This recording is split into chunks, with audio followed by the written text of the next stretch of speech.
Hello student, class 6 maths का question paper है। Annual exam 24-25 session ending exam है ये। तो जिन बच्चों का ये एग्ज़ाम हो चुका है वो अपने आंसर चेक कर सकते हैं, जिनका अभी नहीं हुआ है उनके लिए इम्पॉर्टेंट है इसे अच्छी तरह से प्रैक्टिस कर लेना। तो अभी हम इसका सल्यूशन करेंगे।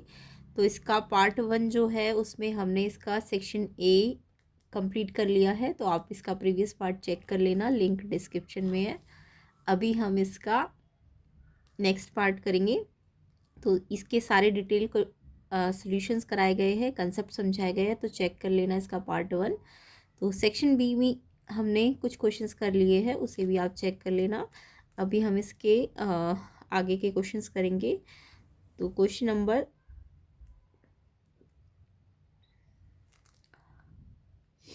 तो क्वेश्चन 15 से स्टार्ट करेंगे। इसके प्रीवियस क्वेश्चंस आप चेक कर लेना, प्रीवियस पार्ट में है तो लिंक डिस्क्रिप्शन में है, एंड प्लेलिस्ट का लिंक भी डिस्क्रिप्शन में है, उसे भी चेक कर लेना।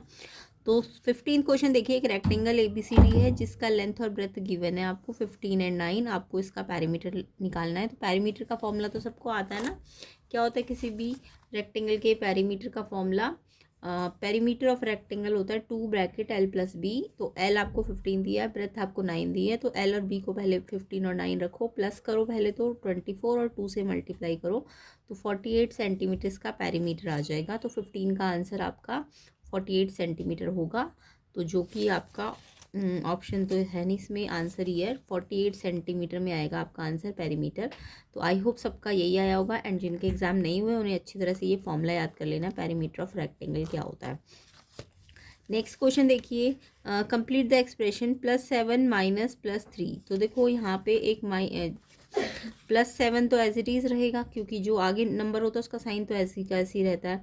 अब ये प्लस लगाने की ज़रूरत नहीं होती आगे। एंड ये जब माइनस प्लस एक साथ होता तो मैंने कहा था जब एक माइनस और एक प्लस हो, एक ब्रैकेट में माइनस और एक प्लस हो, तो माइनस का साइन बन जाता है। और अगर दोनों माइनस माइनस होते हैं, एक बाहर माइनस और एक ब्रैकेट के अंदर, तो प्लस का साइन बन जाता है। तो यहाँ पे माइनस प्लस इसलिए माइनस का साइन, और ये 3 आ जाएगा। अब एक इंटीजर प्लस का और एक माइनस का है, तो जब भी प्लस माइनस हो, इंटीजर एक प्लस और एक माइनस का हो, तो मैंने आपको बताया था प्लस माइनस माइनस किया जाता है, और जो साइन होता है वो ग्रेटर बड़े नंबर का लगाया जाता है। तो प्लस माइनस पहले माइनस कर लो, 7 में से 3 माइनस करो, 4 आएगा।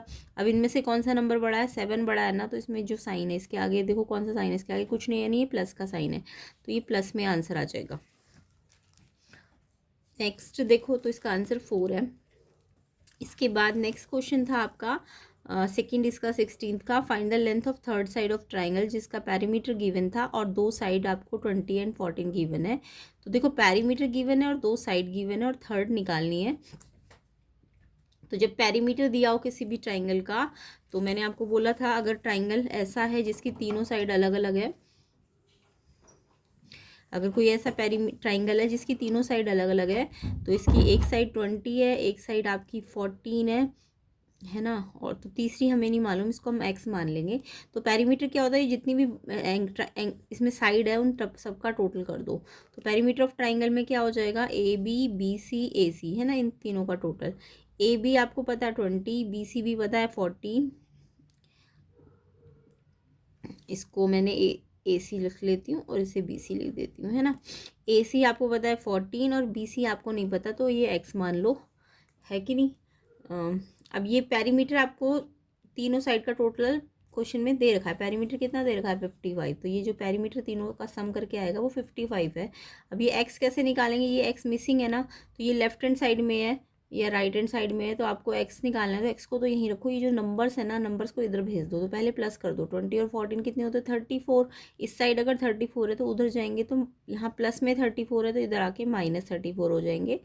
यानी कि x निकालना था, ये दोनों नंबर यहाँ पे प्लस करके फिर वहाँ ले जाके माइनस कर दो, तो माइनस करके ये 21 आ जाएगा। यानी थर्ड जो साइड है वो 21 सेंटीमीटर है। तो जब भी पेरीमीटर में आपको दो साइड दी हो, तीसरी निकालनी हो, तो तीसरी निकालने के लिए आप पेरीमीटर में से जो ये दो साइड है इनको माइनस कर दिया करो, ठीक है। नेक्स्ट क्वेश्चन देखो, नेक्स्ट क्वेश्चन है 17, right the order of symmetry for the following figures. यहाँ पे ये जो फिगर्स गिवन है आपको इनके ऑर्डर ऑफ सिमेट्री निकालना है। तो ऑर्डर ऑफ सिमेट्री का मतलब क्या है?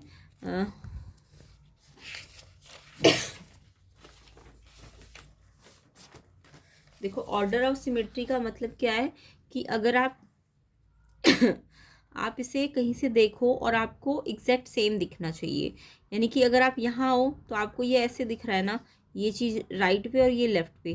तो जब आप इधर आओगे, इस साइड आओगे अगर आप, तो आपको क्या दिखेगा, ये चीज़ तो आपको देखो राइट में थोड़ी ना दिख रही है, ये लेफ्ट में थोड़ी ना दिख रही है।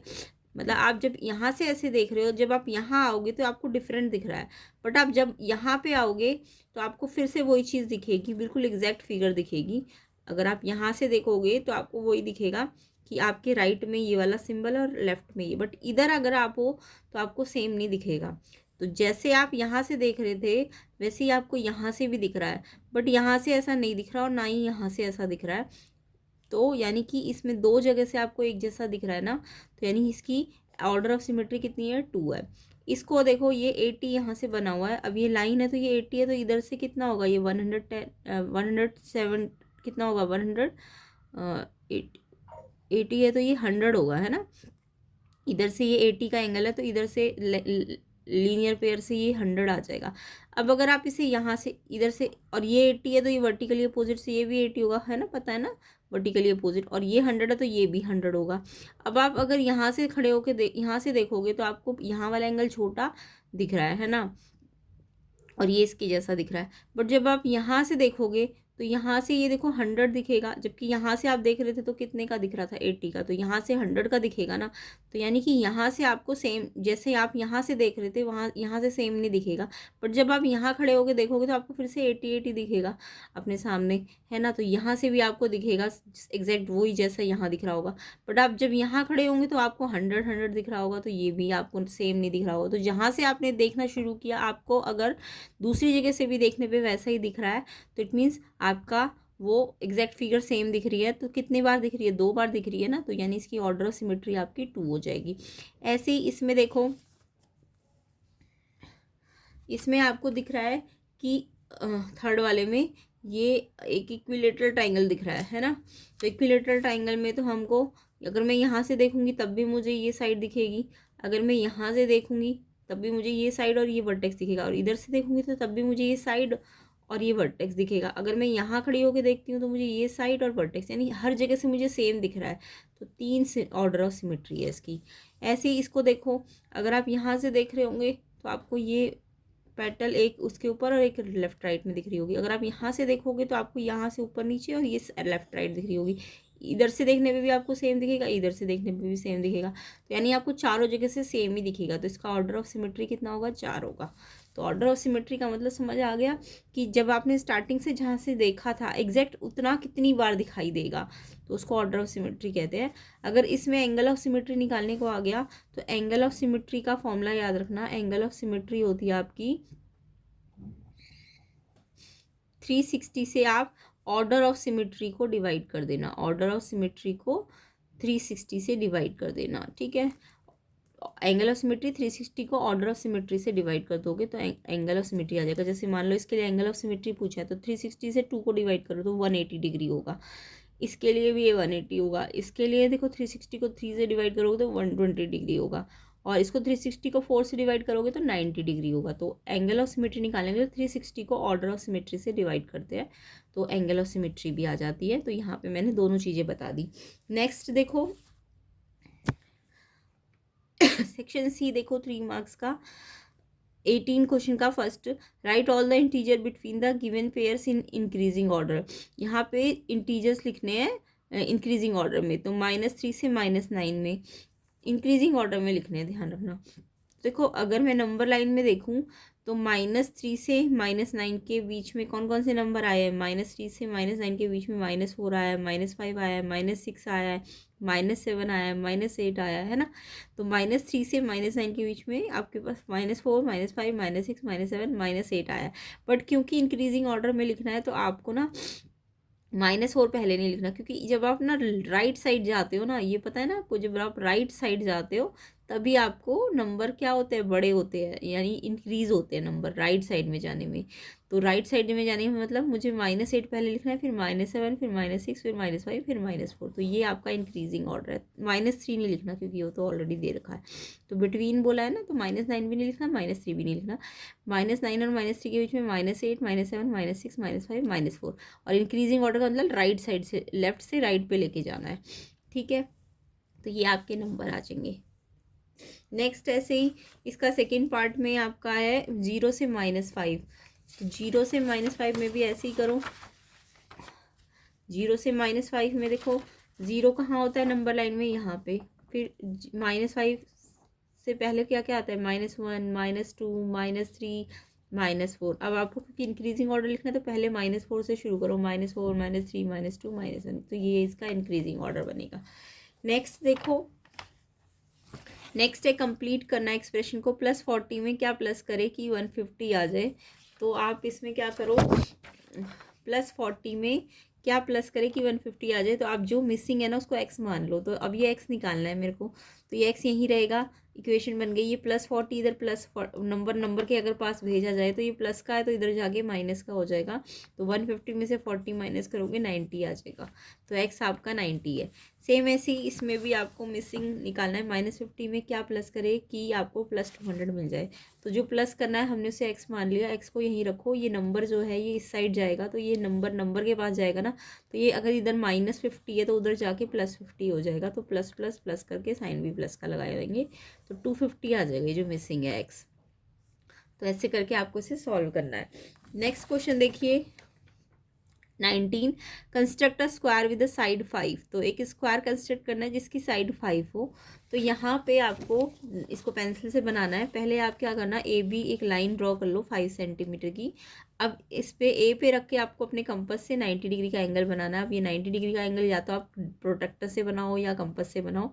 तो A पे रख के 90 का एंगल, आप अगर कंपास से बनाते तो पहले एक आर्क, फिर एक आर्क कट, फिर एक आर्क वाली, फिर ये डबल आर्क। तो ये ऐसे करके यहाँ से बीचों बीच से जाएगी ये लाइन। तो एंगल A पे 90, ऐसी एंगल B पे भी आप 90 का एंगल बनाओ। और फिर ये मान लो आपने एंगल A पे बनाया तो ये AY तक गया, ये AY है, और ये BX तक गया।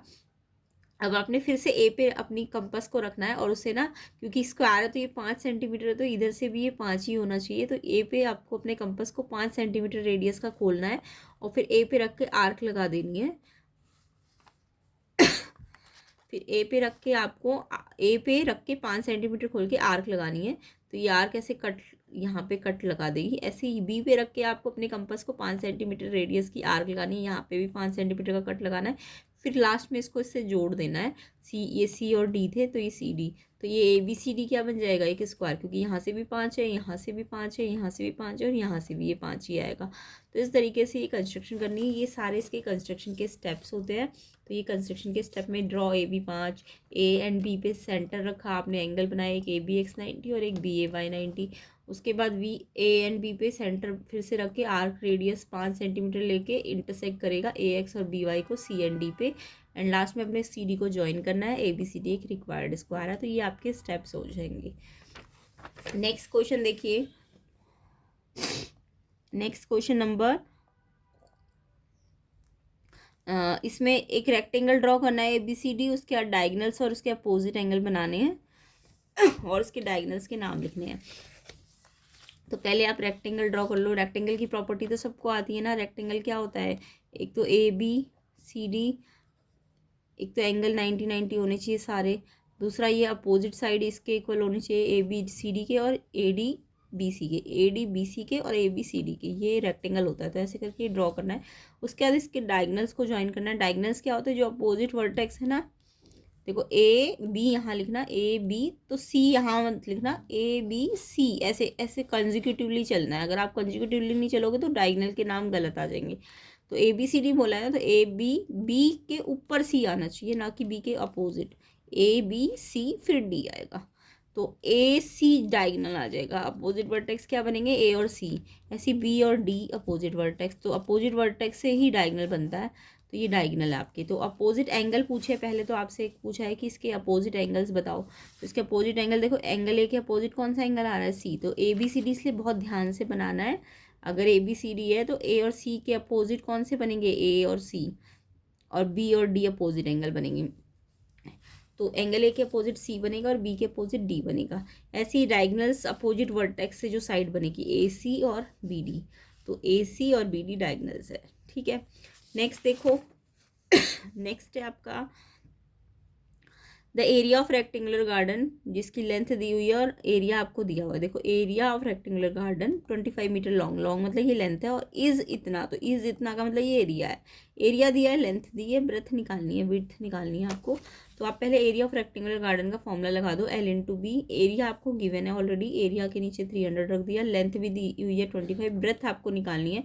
तो अगर ये ब्रेथ निकालनी है तो ये जो मल्टीप्लाई में ब्रेथ के साथ अगर ये निकालना है तो ये मल्टीप्लाई वाला इधर भेजना पड़ेगा, तो यहाँ मल्टीप्लाई अगर तो यहाँ डिवाइड हो जाएगा, या फिर डायरेक्ट ब्रेथ का फॉर्मूला याद रखा करो, एरिया को लेंथ से डिवाइड करके ब्रेथ आ जाती है। तो एरिया को लेंथ से डिवाइड कर दो, तो पहले ये डिवाइड करने का मतलब कैंसिल करो, 5 से दोनों कैंसिल हो रहा है ना, 5 5 जा, और 5 में ये 6 पे आता है और 0 एक्स्ट्रा, 5 6 जा 30 और 0, फिर 5 से कैंसिल करो, 5 बन जा, और 5 में 60 कैसे आएगा, 5 बन जा 5 बचा 1, 1 का मतलब 10 बन गया, 5 2 जा 10, तो 12 पे, तो 12/1 का मतलब 12 ब्रेथ आ जाएगी या विड्थ आ जाएगी 12 मीटर। आंसर किस में आएगा, देखो ये आपको मीटर में दिए हुए हैं ना, तो मीटर में आएगा आंसर इसका 12 मीटर। नेक्स्ट क्वेश्चन में आपको एरिया निकालना है स्प्लिटिंग इनटू रेक्टेंगल। इनको हमें रेक्टेंगल्स में पहले डिवाइड करना है एंड देन इस पूरी फिगर का एरिया निकालना है।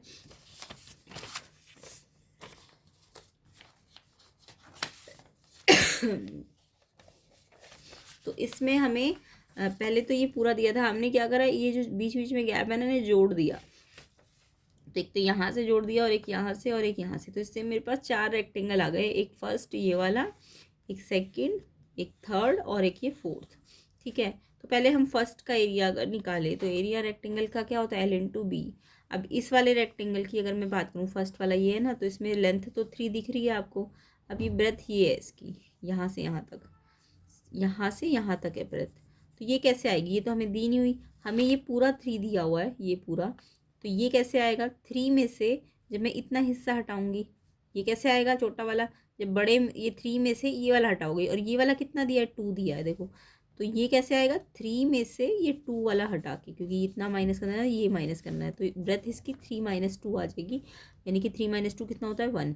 तो इसका एरिया निकाल लो, लेंथ ब्रेथ मल्टीप्लाई करके 3 आ जाएगा।